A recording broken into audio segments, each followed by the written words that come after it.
مصر کے مشہور عالم دین اور مفتی شیخ محمد عبدو نے ایک بار کہا کہ میں جب مغرب گیا تو وہاں پر میں نے اسلام دیکھا لیکن مجھے مسلمان نظر نہیں آئے، اور جب میں واپس مشرق میں آیا تو یہاں پر میں نے مسلمان بہت دیکھے لیکن اسلام نظر نہیں آیا۔ کہا جا سکتا ہے کہ یہ ان کی ایک پرسنل آبزرویشن تھی، ان کی ایک اپنی رائے تھی جس پہ ڈیبیٹ کیا جا سکتا ہے، جس سے ڈس ایگری کیا جا سکتا ہے، لیکن اس سینیریو کو سائنسی بنیادوں پہ اس کے اوپر تحقیق کرنے کے لیے جارج واشنگٹن یونیورسٹی کے معاشیات کے ایک پروفیسر ہیں ڈاکٹر حسن عسکری صاحب اور ان کی ٹیم نے ایک سائنٹیفک اسٹڈی ڈیزائن کی، اور اس کا انہوں نے نام رکھا اسلامی سٹی انڈیکس۔ تو اس اسٹڈی کا مقصد یہ تھا کہ بہت سارے ملکوں کا ڈیٹا اکٹھا کیا جائے اور دیکھا جائے کہ کس ملک کا نظام مجموعی طور پر اسلام کی بنیادی تعلیمات کے قریب تر ہے اور کس ملک کا نظام اسلام کی بنیادی تعلیمات سے بعید تر ہے۔ اور مزے کی بات یہ ہے کہ اس اسٹڈی میں، اس تحقیق میں انہوں نے صرف اسلامی ملکوں کو شامل نہیں کیا بلکہ انہوں نے بہت سے ملکوں کو شامل کیا جس میں غیر اسلامی ملک بھی شامل ہیں۔ انہوں نے 208 ملکوں پہ تحقیق کی، ان کا سارا ڈیٹا اکٹھا کیا، اور جو 4 بنیادی اسلام کے پرنسپل تھے جن کے اوپر ایکچولی ڈیٹا اکٹھا کیا گیا۔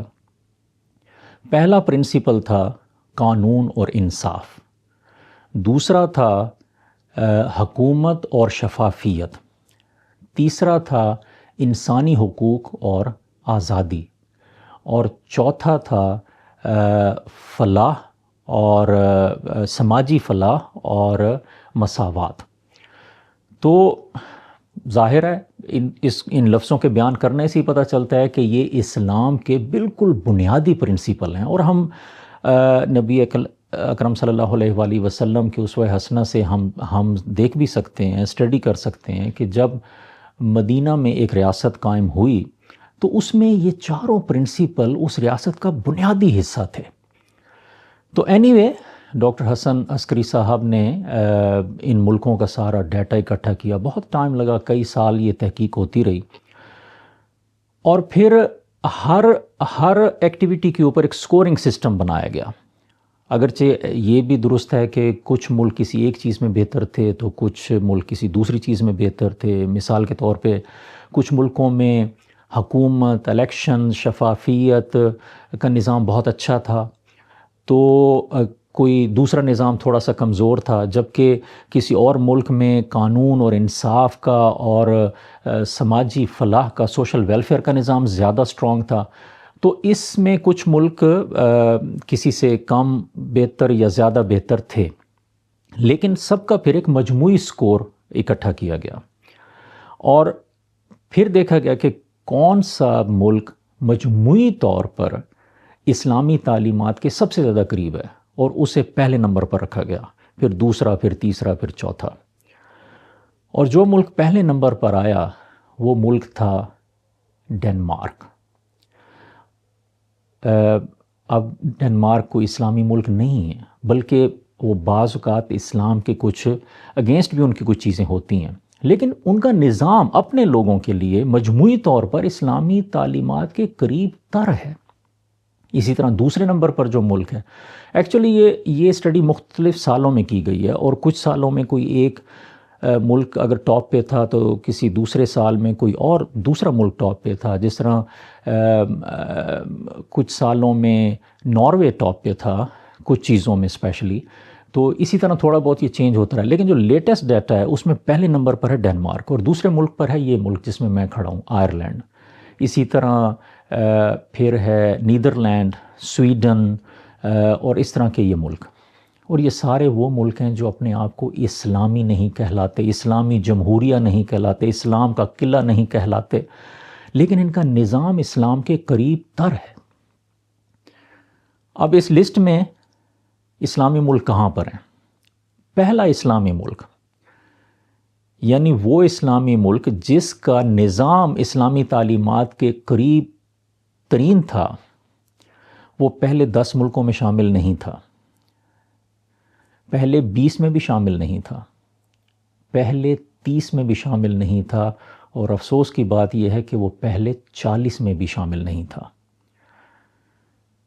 وہ ملک جس کا نظام اسلامی تعلیمات کے اسلامی ملکوں میں سب سے زیادہ قریب تر تھا وہ تھا ملیشیا، لیکن اس کا بھی نمبر ہے 43واں۔ اس سے پہلے 42 ایسے غیر مسلم ممالک ہیں کہ جن کا نظام اس سے بھی زیادہ اسلامی ہے۔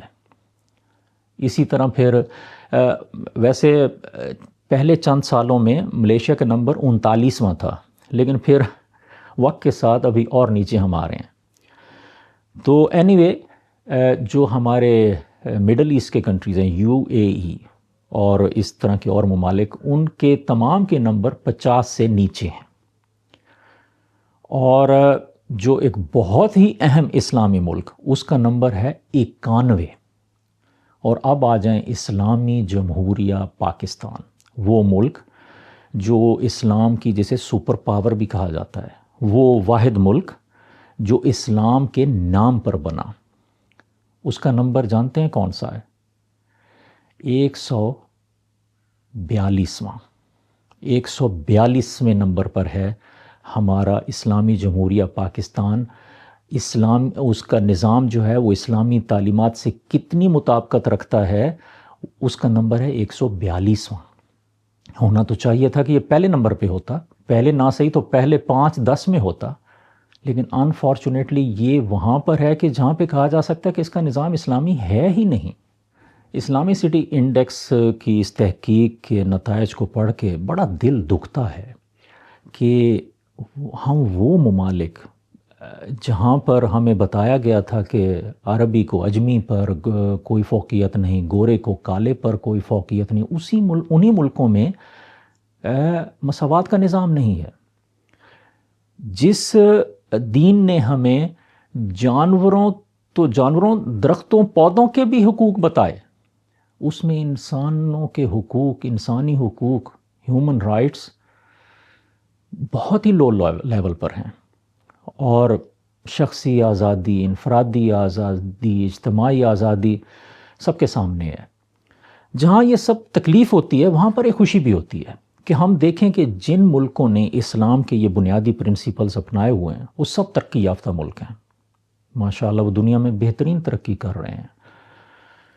تو اس سے ہمیں یہ پتہ چلتا ہے کہ اگر ہم نے بھی ترقی کرنی ہے تو یہ قرضے لینے سے ترقی نہیں ہوگی، قرضے لینے سے ہماری اکانومی بحال نہیں ہوگی۔ ہاں 1 سال 2 سال یا چند مہینے کا شاید خرچہ، وہ بھی جو خرچہ جہاں پہ ہو رہا ہے سب کے سامنے ہے، وہ نکل آئے گا، ٹھیک ہے، لیکن جسے ترقی کہتے ہیں وہ اس وقت تک نہیں ہوگی جس وقت ہم اسلام کے ان بنیادی پرنسپلز، ایٹ لیسٹ یہ جو 4 نظام ہیں، قانون اور انصاف کا، یہ ٹرانسپیرنسی کا، اکاؤنٹیبلٹی کا، مساوات کا، انسانی حقوق کا اور فلاحی نظام کا، یہ جب تک ہم یہ چیزیں نہیں اپنائیں گے تو ہم کبھی بھی ترقی نہیں کر سکیں گے۔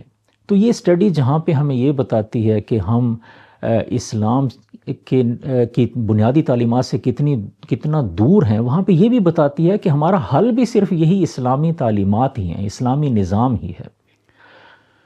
انفارچونیٹلی یہ ہوا، اس کی ایک وجہ یہ بھی ہے، ٹھیک ہے، ایک تو وجہ یہ ہے کہ ہمیں صحیح رہنمائی، وہ جو لیڈرشپ ہوتی ہے کنٹریز کو، موسٹ آف دا کنٹریز کو ان کو لیڈرشپ نہیں ملی، جو ایک ریئلی آنیسٹ، ڈیڈیکیٹڈ اور سنسیئر لیڈرشپ ہونی چاہیے تھی، وہ اکثر نہیں ملی۔ لیکن دوسرا مسئلہ یہ ہے کہ ہماری تقریباً تمام تر توجہ اسلام کے ریچولز پر رہی ہے۔ اب یہاں پہ بڑی احتیاط سے بات کرنا پڑتی ہے، ریچولز بہت اہم ہیں، ریچولز کے بغیر اسلام مکمل نہیں ہے۔ یہ جو ہم نماز پڑھتے ہیں، زکوٰۃ دیتے ہیں، روزہ، حج، زکوٰۃ، یہ سارے جو ایک کچھ ظاہری اعمال، کچھ چھپے ہوئے اعمال، کچھ جسمانی اعمال، کچھ مالی اعمال، یہ سارے انہیں ریچولز کہیں یا عبادات کہیں، یہ اسلام کا حصہ ہیں اور بنیادی حصہ ہیں، ان کے بغیر بھی اسلام مکمل نہیں ہے۔ لیکن ہم بچپن سے تو ہم پڑھتے آئے ہیں اور ہمارے نصاب میں جگہ جگہ لکھا ہوا ہے کہ اسلام ایک مکمل ضابطۂ حیات ہے۔ لیکن انفارچونیٹلی ہم میں سے اگر کسی سے پوچھا جائے کہ یہ اس کو ڈیفائن کریں، اس کو ایکسپلین کریں کہ اسلام ایک مکمل ضابطہ حیات ہے، اس کا کیا مطلب ہے، تو ہم میں سے اکثر اسے ایکسپلین نہیں کر سکیں گے۔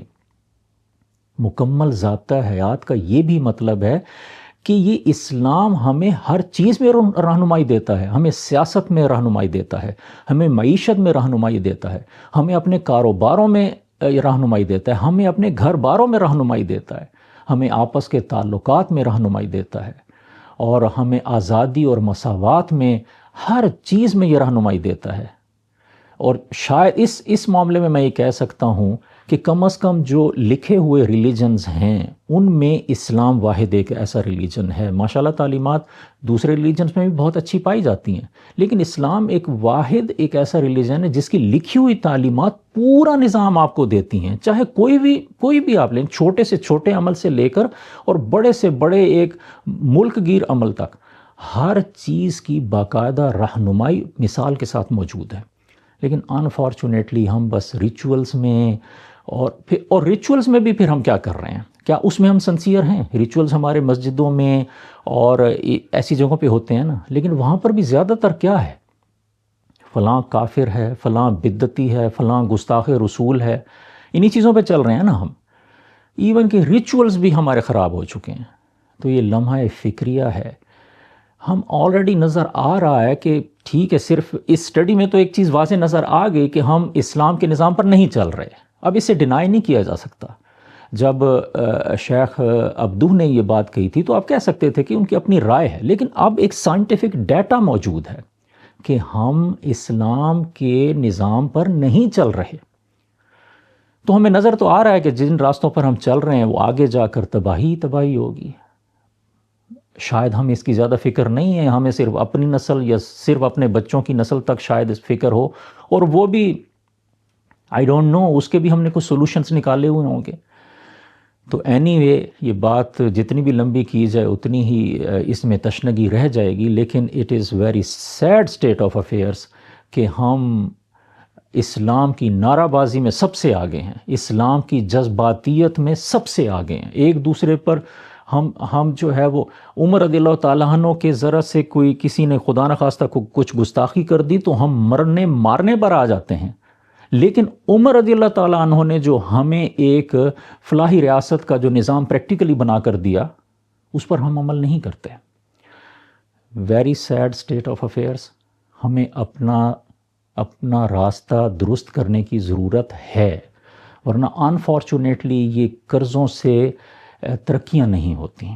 اپنا نظام ہمیں بدلنا ہوگا، ہمیں اپنا نظام اسلامی تعلیمات پر لانا ہوگا۔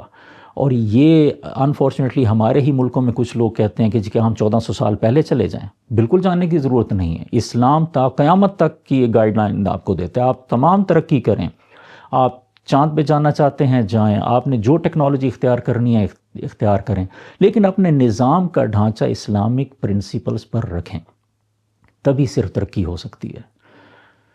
اللہ تعالی ہمارے ملک و قوم کی مدد فرمائے، مسلم امت کی مدد فرمائے، اور تمام انسانیت کو ہدایت اور امن عطا فرمائے۔ مجھے بھی اپنی دعا میں یاد رکھیں۔ السلام علیکم۔